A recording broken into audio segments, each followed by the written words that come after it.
Welcome back to part 5 of the Lead Belt Expedition, New Hope North. Yesterday we tried to get into New Hope Cemetery where Abijah Sparks is probably buried from the south, but we were blocked by no trespassing sign. So today we're going to try to get to the property from the north. This is 185 and Briggs Road. Briggs Road runs from here about 2 miles toward Indian Creek and then just stops according to the map. But when I look at the satellite view, I can tell that the road, although it gets smaller, still continues on toward Indian Creek for about another mile. Then at Indian Creek, it's still about a mile north of the New Hope Cemetery. And there are no roads to cover that mile, so this is a much more difficult approach than it would have been from the south. It's hard to express what it feels like to be on a road that I know my third great-grandfather Abijah and my great-great-grandfather Harv must have traveled on 170 years ago. Harv was just a teenager when they were here, as well as his brother Richard, who was just a little bit older than he was. And I mentioned the hill that the New Hope Cemetery is at, called Baker Hill. It was called that because there was a family of bakers that lived on that hill where Abijah settled. And it turns out that Harv and his brother Richard married 2 of the Baker girls. Richard married Mary Baker in 1851, and Harv married Susan Baker in 1859, just before the start of the Civil War. It's hard to imagine what courtship must have been like in this isolated area. It's still very isolated. One family researcher said, back in those days, you just took what you found.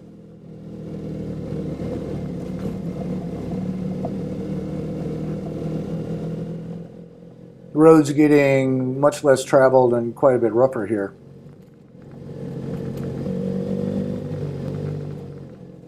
There's a small creek running to my right alongside of me.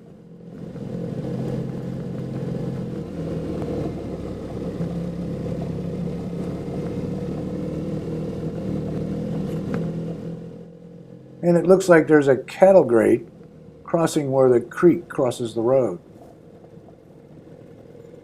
And there's signs that say keep out and no trespassing. So I'll stop here and post my message asking for permission to go further. This must be why, although the road continues, it stops on the map. I suspect the rest of this is private property. I can see why cattle don't cross this grate. I figure I'm about a mile from Indian Creek and then another mile along the creek to New Hope Cemetery. Here's my letter included with my card and phone number and contact information. I've got it sealed in a plastic bag and I'm going to duct tape it right here to this fence post.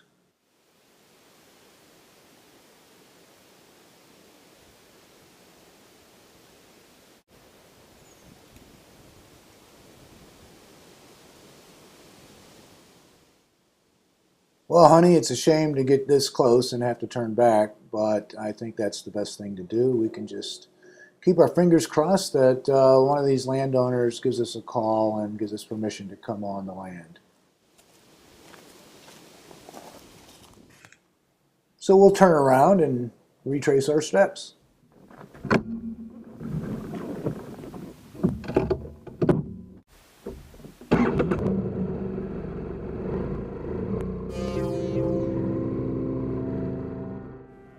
Goodbye, New Hope. I sure do hope we get the opportunity to come back soon.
way back to St. Louis, we're going to be going through the town of Richwoods, Missouri, about 15 miles east of here. There's not much there. You'll miss it if you're not looking. But they hold claim to a very important aspect of the Louisiana Purchase, as well as the lead belt, at about the time that Harv and Richard married Susan and Mary Baker. So join me next time for the finale of the Lead Belt Expedition, Part 6, Richwoods.